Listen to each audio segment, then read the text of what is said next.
a developer.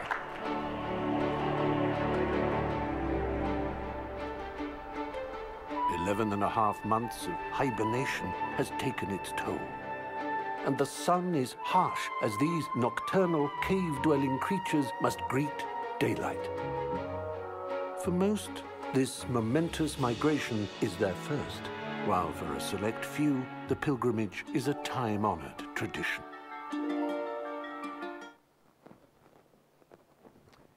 Do you see anything wrong with that video? I mean, it's hard not to smile at least a little bit, right? It is pretty funny.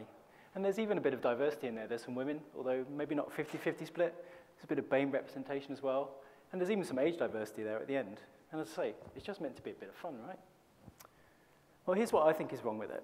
The very biggest tech company in the world opened one of the most anticipated and most watched tech events in the world with a 4-minute video that said, this is what a developer looks like. This is how a developer behaves.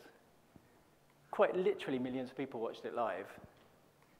And millions more people have watched it since. In fact, when I was updating the slides for this, I noticed that 16,000 people have liked this video on YouTube.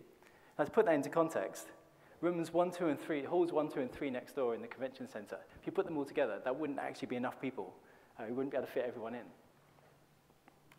Now, let's go back to 2015, when you may remember Apple introduced us to this fellow. This is Krusty.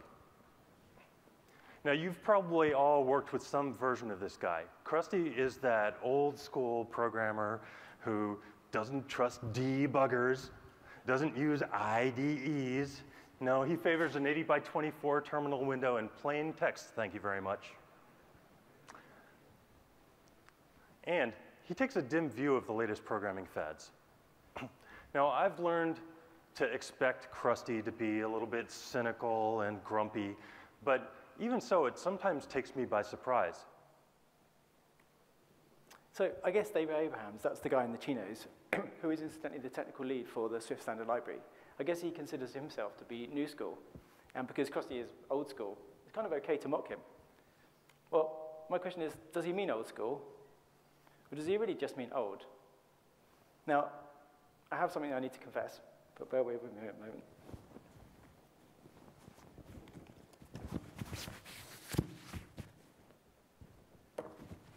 Yep, the Krusty thing is personal.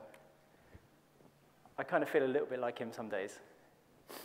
Now, speaking of personal, let's go back to this chap. This is an adorably young Matthew Broderick in a movie from 1983 called War Games, in which he plays a hacker.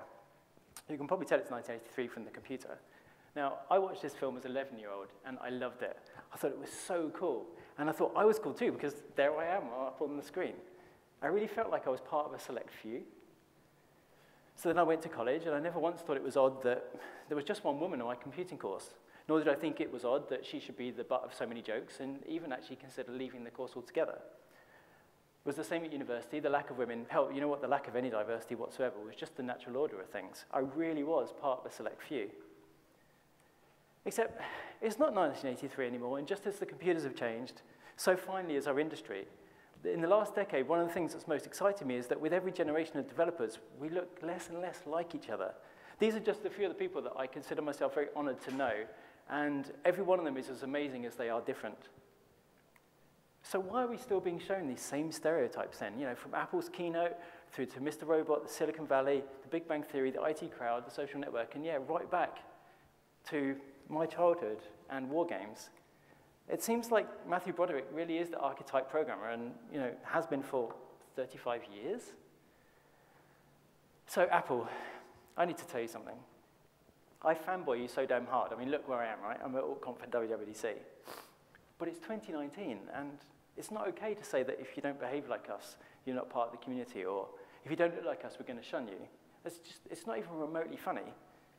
If anything, I think it's quite heartbreaking, because I think for many of us, it's the kind of thing we might remember from when we were growing up. Things like you're a misfit, you're a freak, you're a weirdo, you're a geek, you're a nerd, you don't belong. And maybe, therefore, it's just some sort of vicious cycle where now we're part of a community, we feel like we need to kind of exclude some people. But if that's it, well, let's commit to breaking that cycle right now and accepting anyone and everyone who wants to join us. Let's demand that we are represented as a diverse industry, because only by doing so are we going to make it more so. So, If I can ask you to take away one thing from this talk, it's this. It doesn't really matter whether you're a man or a woman or however you choose to identify. It doesn't matter whether you went to university or you didn't go at all. It doesn't matter whether you grew up in the West or the East or someplace else. And it's definitely not about your job title. It doesn't matter if when you started, it was all just punch cards, or that you have no idea what a punch card is. And if you don't know, you really don't need to know. It doesn't matter what IDE you're using or the languages that you know, or whether you're back-end or front-end or web or native or any of that nonsense. It's not about your tech conference T-shirts or your Lanard collection. It doesn't even matter if you don't wear T-shirts, because you know what? If you want to wear a suit and a tie, that's perfectly okay. It doesn't matter what stories you can tell or the stickers on your laptop, because I didn't even have any stickers on my laptop. It's not about startups or enterprise. You can be lean or agile or extreme or waterfall. You can drink coffee, you can go to the pub and you can like pizza, or you can do none of that stuff. You can be awkward in social situations, or you can stand on stage like this and talk at a conference. None of that matters. What makes you an engineer is just simply looking like one. It's simply being one. I'm so sorry. Simply being one. Thank you very much. Oh. I do have one more thing. Okay, I really like this filter. I love this color. And hey, Grace, do you know what we look like here? What's that? I think we look like engineers. Yes.